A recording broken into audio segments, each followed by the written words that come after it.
Hello, everybody, and welcome back. So that's it. We're done. We did the adventure. Oh shit. We came pretty close to the end, and I actually we've talked about this a lot in the last few weeks. I kind of like this, like, so you want to find out how the adventure ends? Well, get off your butt and get in there and go and do Yeah. it. Yeah, go do the Go do the adventure thing. yourself. So thank you everybody for watching all of the adventures. It seems like so long ago that we started off in Port Nyanzar. I can't remember when we started this adventure, but it was like basically It was the a year same- ago. It was like a year ago. Almost.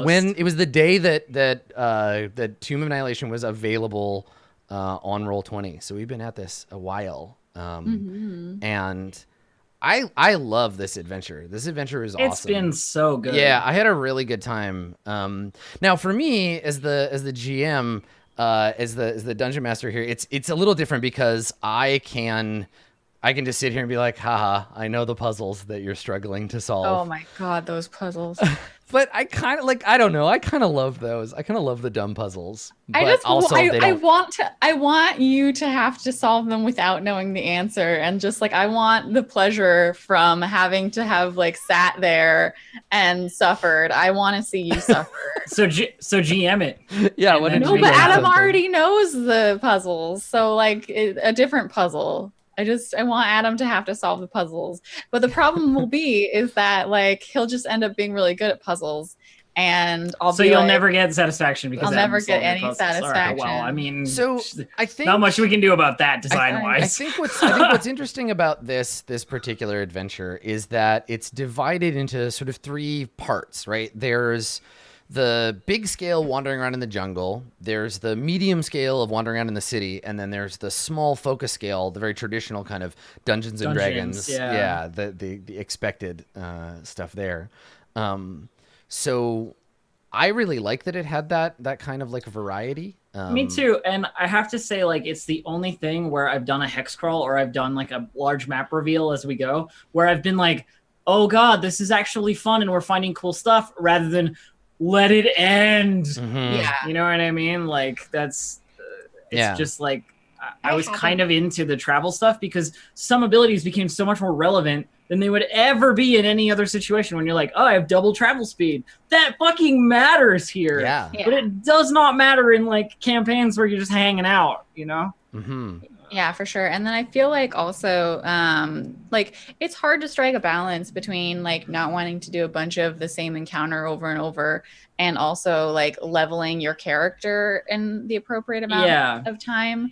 Because I feel like if we would have like not skipped some of like various and sundry like fights, we might have I don't been think higher you didn't. level. You didn't but- skip anything. There's nothing that was like we could, because this is the thing. It's not a linear progression from one part of the adventure to the next. It's spend as much time as you need goofing around in the jungle. I didn't feel like you tried to bypass doing anything, or like we I didn't think we skip essential stuff, but there was optional stuff that we were interested in maybe seeing that we didn't see. Yeah, the game has a funny balance between wanting you to push on really fast and wanting you to like explore, because it does that thing where it's like there's a timer because you're Yeah, like the person Yeah. who gave you this quest died like weeks ago. seeing that in chat throughout the adventure was really weird. Like, how long they've been in the jungle. I'm like, how could you do it quicker? Like, No, exactly. there is no physical way we could get back to Cinder Sylvain before she fucking dies. Yeah, before she just dies. Yeah. Yeah, I would like to see if there was like you'd have to start at a higher level as a party in order to even try to get back to Syndra. Yeah, maybe, or Yeah. I guess alternately, like, so in the adventure, there isn't anything that gives out experience. There's no like, if the players do this, they get XP. There's no XP for exploring. There's no quest XP. There's just XP for overcoming the things. So you could, I think, if you wanted to make advancement quicker, you could give out. I gave out quest XP for like I added that to give you some more. Some more Is XP there above like a the- milestoning option in this one? There is not. There's no explicit like if you do this, give them this much XP. Yeah. Because I've seen some of their other ones where I feel like I think there are some milestoning options. So what you could do is everything on the map. We're all looking at the map now. Anytime there was like an encounter that you wanted, you could give them like an additional XP. You could do away with regular XP altogether and just milestone based on location. Like where you're at. The easiest, like laziest way to do it would just be to go by the adventures tracking, to be like, okay, cool. When you leave Port Nyanzaru, you're level 1. When you go out into Chult, you're, level 2. When you get to the Forbidden City, everybody becomes level 5. Like, you could just jump up that way. But it would mean that you stay at the same level for a really long time. So it's, I don't think... I like the classic XP stuff that we did, like, where it's just like, here's your XP, that's what you got, that's what you get. And I never felt at any point in this adventure, and maybe that's your GMing rather than the game, I'm not sure, because I didn't get to see behind that curtain, right? Yeah. But I never felt in this adventure that, oh, we're gonna die because we're too low level. Yeah. You know what I mean? Like, there was never a point where I was like, oh, we're in the over-leveled zone, so we're dead. Yeah. Like, that never sort of, like, was my feeling from it. Yeah. I do quite like that this hex map isn't just the setting for Tomb of Annihilation, but it's essentially a campaign setting. It's all of this stuff that's built into Chult. And as the GM, you could take this map and drop in other stuff. Like if you have other adventures, you could just be like, so much you could there's do. An entrance to another dungeon on the shores of Lake Luo, and we're gonna do that. And like even above and beyond all of the stuff in Chult as it stands, you could throw in other adventures. You could spend much longer here than just go here, do the tomb, and then be done, right? Because when you're done with the tomb, there's still this massive empty space that makes up the majority of Chult. So there's lots of room there. So I thought that the hex crawl was really fun. I like old school like hex crawls. Yeah. And I think that especially once we got all of the custom macros, like once the fans put together the weather macro, the weather and stuff, and basically like in Roll20 you can just click and be like, all right, the day starts. Click this, go. Next hex. Click this, do that. Go. And what would you say, like I'm curious on your end, Adam, but like what would you say was your, like, is there a standout moment where you're like, I really love this part of the whole thing? Well, I mean, like, and it sounds like such a shill thing to say, but like I don't think I would want to run this adventure at the table. Like I just there's so much. The map would be really hard to deal with. Like the outside map and the ability to like take each hex off individually. Oh god, yeah. That would be a lot. Because the map comes with, the actual physical book comes with a 2-sided map that's like, here's the one with nothing on it, here's the one with everything on it, and you would have to get really creative. Like I know, Dave, you were playing it with an in-person group that yes, like they made magnetic hexes or whatever to put on the. So like you could, I guess, if you wanted to make hundreds of tiny magnets to put onto your map, 1,000 hexagonal Post-its, you certainly could. But this is the first, and honestly, I've been working with Roll20 for a long time. I like playing stuff in it. This is the first time where I'm like, I just couldn't possibly imagine couldn't do it without doing it. This Yeah. without it. Yeah. And that goes for the dungeon too. Like I was thinking about this after the Beholder encounter. I was like, how in the hell, without having this like thing that I can change and alter, like you'd have to go to a pretty significant amount of effort to do this at the table. So for me, not just being able to like do it, but to show my view of the whole thing, because for me, my goal was like, this is how I run this particular adventure in Roll20 and how we show off all the stuff it can do for other people that can go in and check it out. Yeah. And like that for me was what was really fun, was being able to be like, okay, here's my secret stuff and here's the stuff the players can see, and using the different features of Roll20 made it a lot easier, certainly for me, to the point where I don't know that I would agree to run something like this outside of it. But yeah, it's I mean, I think I loved all the tomb stuff. Like I was really curious to see how it would go, because 5e has come a long way from first edition when the original Tomb of Horrors, and I was worried that it was going to just be a lot of bullshit, and it was, but it wasn't the kind of like you're dead and now you can't play anymore. I know you definitely changed some things. There were a few things that I changed because I knew we had a limited number of episodes left. But if we were just going to play it forever, I probably would have left it as lethal. Of course. As it was. Yeah, and like having all the handouts to show you, because literally everything had a handout, to just be like, this is what this looks like. Let's all look at it together. Being able to be like, oh, they went to this level of the dungeon and back up to this level of the dungeon and back down to this level of the dungeon, and like being able to switch that stuff around. I can't imagine going through through a book and being like, oh, hang on, let me find it felt we got a lot further in the time that we had than we would have if we had taken the exact same approach at the table. Yeah.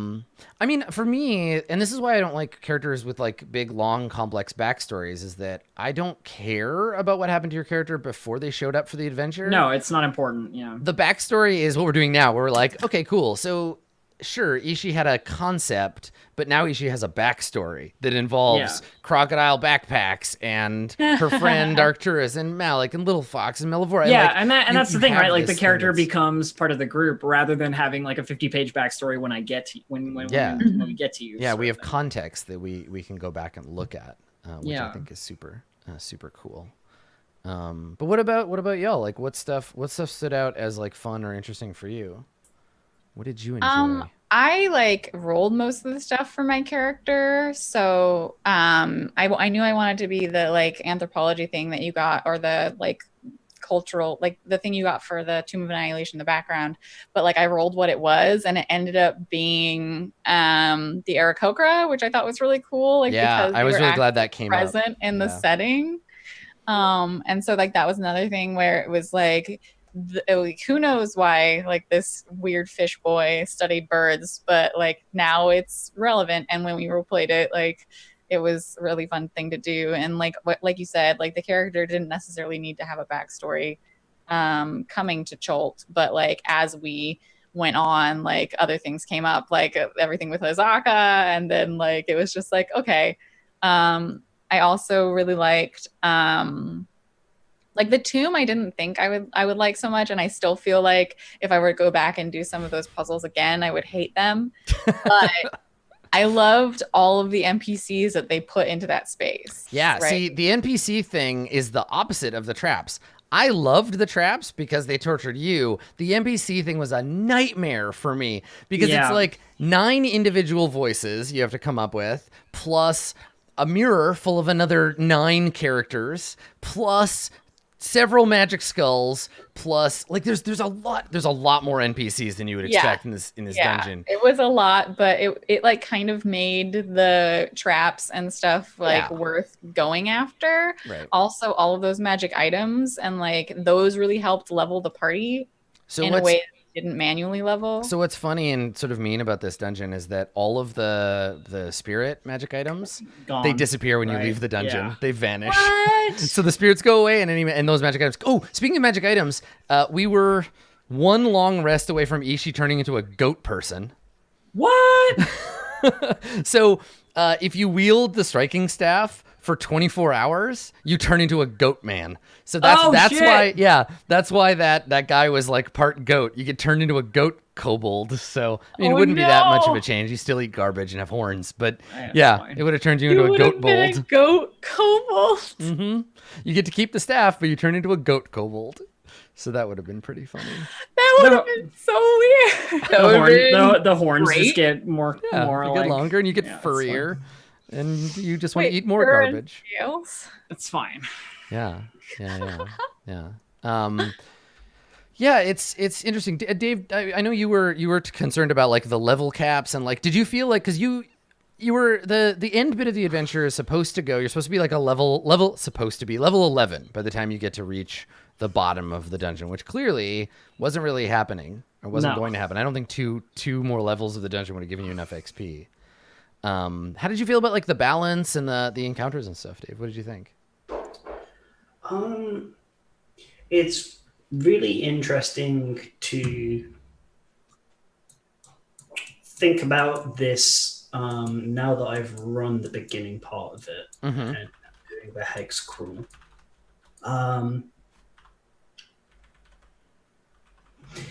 I almost feel like the map is too big. The Chult map? Chult, I feel like Chult is too big. Okay. Gosh, I didn't want to open with a negative thing because I really enjoyed this. I thought this was really cool. I did not quite appreciate. I mean, this is gonna sound like really lame and stuff. I didn't appreciate how much more interesting Adam made the mundane parts of it until I ran it myself. And it's like Camp Righteous and Camp Vengeance specifically, none of the people have personalities Yeah. in the book. And I was like, but that was like, we had like moral dilemmas. So that's an entirely opposite thing. That's like, yeah, one thing that I think that's true. One thing I found about this is, I think that's true. I am great. It's so I know that Wizards of the Coast designs, the team designs adventures to be relatively bland on the flavor level because they believe that it's part of the DM's job to do what I did, right? To make it interesting. That was the biggest challenge for the first half of the adventure. Like the time that you spent in the jungle was coming, like I'll roll an adventure. It's like, oh, it's grungs again. Okay, what can I do? Or I'll get 2 in one day and be like skeletons and spiders. Well, that's going to be really boring because you'll just blow through them if you fight them. So I need to do something else. And like for me, the big themes of the Chultan part of the adventure are these like this former colonizing force, the Flaming Fist, these like supposed good guys who are here to like fight the evil that lives in the jungle and to like adjust and bend that to kind of bring up some of these like moral dilemmas. But a different GM would focus on different stuff. Like they'd focus on like funny, making it like silly or challenging in a different way. Everything would be a combat encounter. Like you're intended, I think, to bend that stuff quite a bit. Yeah. Regarding the balance and stuff overall, it really didn't actually feel that bad in the last in the tomb. I didn't feel like I was 3 levels under what I was supposed to be or whatever. Yeah. Because I think as a group we cottoned on fairly quickly to how careful we were supposed to be. Yeah. And we did a lot of thinking about those. And I'm going to do another thing that's going to seem like a bit questionable. But for as much as I complained about the puzzles at the beginning and went on like a massive rant and stuff, it was just like, I feel like it was just the Crocodile Temple that was a bad puzzle. They kind of got better to the point where it felt they were at the level where I could work them out, and I felt really good for doing so. I think, and I think the puzzles, y'all did a really good job with the clues and applying those to the puzzles. And there were enough puzzles that were like, how do we solve this? And then working on it. And there were also puzzles, and I was really happy every time there was a puzzle where you were like, oh, I know the answer to this. Like we just do this thing, because that's cool too. Like I think it's all right for there to be puzzles that you just know the answer to. Yeah. So I felt like that was really fun, and the combat wasn't too hard.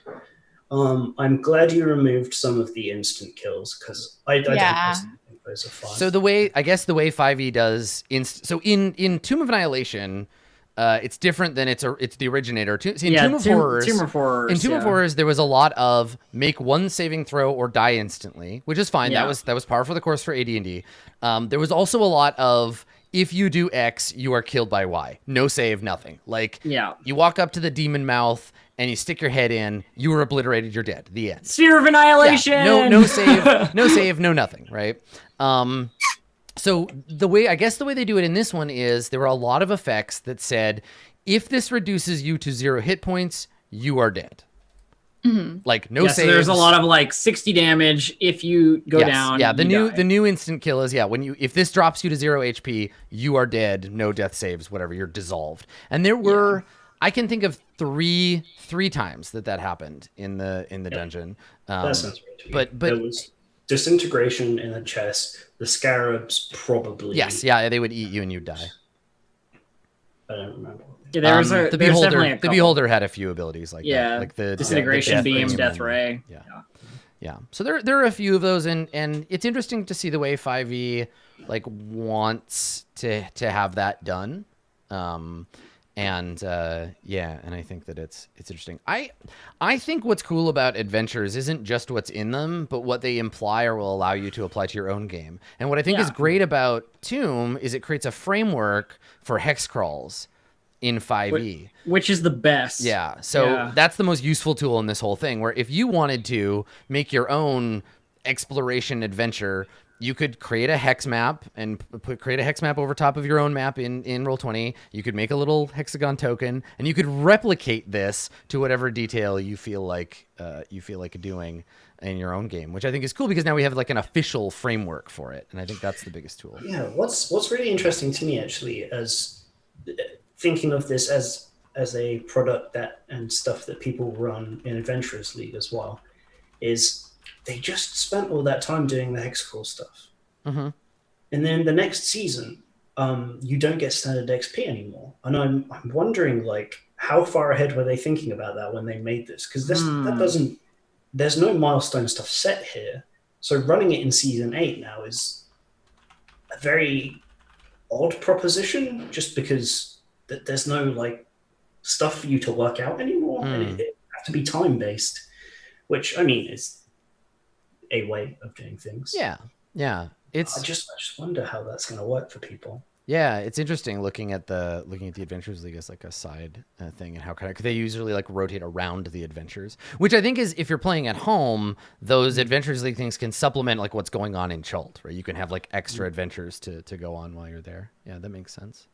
So I wanted to ask Lauren, how was it coming in at the like weird dungeon part of because all that characterization backstory we talked about, all the like shit that happens in Chult, it's just like, hi, welcome to the dungeon part. Spend the next few episodes dealing with traps. Yeah. How was that? In some ways, like the dungeon part is fun, because I think that's what a lot of D&D characters are kind of built for, is dealing with traps and monsters. And so it was like, oh, I have a lot of things that are useful in these situations, and it's kind of like figuring out what's the most useful one. Or the best optimum way. I've definitely had some like post thoughts being like, man, could have optimized that better. But it's interesting to come into a group and like not have opportunity to know anything about the characters, and just have to make very quick decisions about how my character thinks about all of them. Because like there's no downtime. There's no like hanging out around the campfire. It's just like, we're gonna not die. Yeah, definitely. There wasn't a whole lot of, especially because like the first few episodes that you were in, Lauren, we were kind of just like, whatever. But for the last 3 or so, we were like, we have to get as far through this as we can. Yeah. So the amount of like character time, even though we still like gave it time and space, like it was a little bit lessened because we were trying to get through these traps. So it was more like, let's work out what's happening, and less like, let's have fun times with our characters together. Yeah. So, but I thought it was, I mean, you did great. I still felt like we got an idea of who Melavora was. Yeah, definitely. Before we get new characters. So. I leaned into Melavora with the relentless positivity. Yeah, the one who is positive and totally triggers traps. Yeah. I feel like in a lot of these situations, you can spend forever dancing around it, trying to figure out what the trap is, and before you do anything. And like, we could spend an entire. I also spend a lot of time being like, so are we just gonna get hit or what? Let's go. Yeah. Like, yeah. Like, okay, well, someone's just gonna take this if we can't figure it out. Yeah. So. I'm really bad for that. I'm so glad you guys will hurry me along. The first few times I was like, oh. I mean, I gotta tell you, Dave, in the next one, I'm not taking any trap hits. I'm gonna have way less health. No, I'll do it next time. Yeah, you will. You better. I don't know what I'm playing yet, so we'll see. Yeah, so for folks who are curious, this is only the end of Roll20 Presents Tomb of Annihilation. We're not going to be gone for very long. I think 2 weeks from today is the launch of Waterdeep Dragon Heist. So we'll be back not today though, right? We're going to go back to Friday. Yeah, that's right. Not back today. Friday. Like 10 days. It's 1 week from Friday. Let's just use a date because we have those. The 7th of September. The 7th of September. So we'll be coming back 7th of September, and we're going to start right in on Waterdeep Dragon Heist. Yeah. New adventure, back to level 1, and with any luck, we'll go straight from Dragon Heist right into the big terrible dungeon that exists underneath Waterdeep. I'm super excited to see. I'm super excited to see that that part of the adventure, because it could be like, I've played Undermountain. I've been there. I've seen it. It's a nightmare. It's 20 levels of just like dungeon stuff. But Skullport is also down there, so I could see it being kind of like a wilderness Underdark adventure hub where you visit Skullport and then go back. And like, I'm super curious to see what it looks like. I'm just more interested in making a character that actually wants to plunder and murder this time Yeah, you're instead gonna of be a being badass. like, Yeah. I'm not gonna be lawful good. Yeah. That was a lovely experiment with Arcturus in being like, why are we killing these people? Well, and We so- should just, like go through and like, you know, like actually have like value for human and other lives. But this time I'm gonna be like, no, fuck it. So week in, week out, the comments and the feedback were always around people had opinions about Arcturus. Some people were like, good job playing your character's alignment, and other people were like, I hate you for playing a lawful good character. How dare you? Yeah, I think that lawful good. I feel like depending on the campaign, either far side of the alignment sphere, if you're actually playing into it, can really be throw disruptive. things off. Yeah. Because of the nature of D&D, where you're murdering things. Yeah. Right? And so, like a lawful good character, it doesn't really make sense for you to be okay with just murdering a bunch of people. The problem is by default, a lawful good character is not a very good D&D character because D&D Yeah, is exactly. about But murdering also your in enemies. some groups, like chaotic evil would be awful. It would be really terrible. Chaotic because, evil like, is like almost unplayable though. well, that's why I feel like either like extreme of the alignment. Basically, everyone needs to play neutral. And chaotic good is really chaotic. chaotic good is great because you don't have to worry about the law, but you're also a good person. You know what Yeah, I mean? I mean, I think chaotic good is where you feel good about yourselves for murdering things. Yeah, I mean, I think you can do alignment is a whole. We could do a whole thing about that. We could talk about that a lot. But I like alignment. I like when it causes conflicts. I think it's important. I think it's cool to have it come up, and I think internal party like tension is fine. I think it's totally fine if your group is like capable If the group of out of handling it. character is cool with it, like and let's do it, If they right? can handle think- it, yeah. Alignment's a And we always were. shorthand for like character core, like what their important Well, values. and as we saw, it can shift, a right? different You way, can too. change. I You can change your alignment yeah. as you go.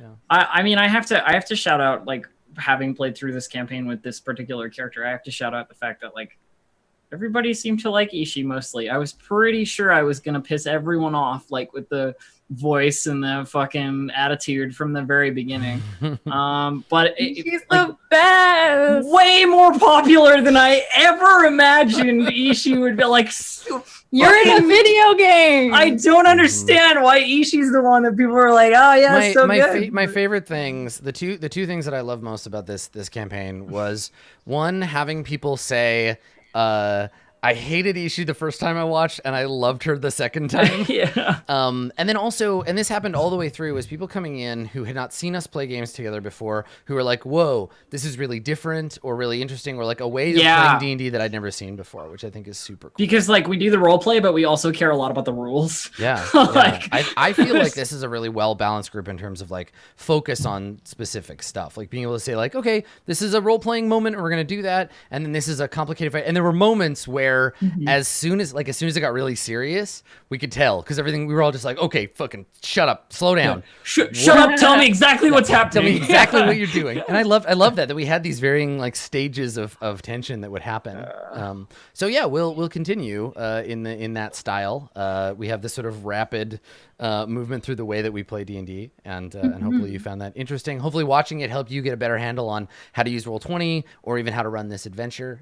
It is my favorite 5e adventure. So Dragon Heist, you got a lot to do. We'll see how that we goes. don't steal a dragon though. Like, come on, it's in the name. I mean, you could get enough dragons. You could buy one. But you gotta heist it. It's So gotta be a heist. I So can we'll definitely. figure that one out. Oh, sorry. Go ahead, Adam. I was just gonna say, so we're running out of time because there's people after us Right, here on this yeah. channel. So we're gonna say our fond farewells. I would like to just begin by saying thank you for watching. These last 42 episodes have been some of my favorite of 5th edition D&D that I've ever played. I've had a blast. Yay. I can't wait to start the next adventure. And I so appreciate all of y'all for Wizards for giving us some space to run it, and all of you for coming and watching every week, whether you're watching on Twitch or YouTube. And obviously a special shout out to our absent player, Andrew, player of Little Fox, for getting everyone to the tomb safe and sound before we were submitted to its horrors. And we'll fingers crossed that we'll get another Andrew PC in the next adventure. Yeah, that's right. So I will let everybody do one last Tomb of Annihilation shout out, and then we'll leave the channel for the next folks. famous Ishi Snaggletooth. Elf, why don't you begin? Well, I'd like to thank my fans. No, I'm only kidding. I'm not going to do that. Well, thank you everyone for watching these episodes. Again, as Adam said, it's like my favorite 5e stuff that we've done. So yeah, Dragon Heist is going to have to kick it into gear. What I will leave you with here, other than saying you can find me at twitch.tv/distractedelf or on Twitter at distractedelf, is that my next character has way less good stats than Ishi does. Excellent. I'm looking forward And if you want to hear more about that, come watch my stream after this. There you go. Cool. Interdimensional druid adventurer Melvora Farglen. Where can we find you on the internet? You can find me on the internet at Random Tuesday, or if you are at PAX West this weekend, you can find me there. So that is a place. I will be in costume because I finished it. Yes. Nice. I saw that. Good I work. saw that, and it's amazing. Yeah, it's good stuff. I'm so glad it's done. Now I just have the other one to finish, but that's fine. So yeah, thank you so much for having me. It was been a delight. So, yeah, thanks for coming and helping us finish the adventure. Master of Fireballs, and also the rules of this game. Dave, where can people find you, and what are you doing on the internet? Yeah.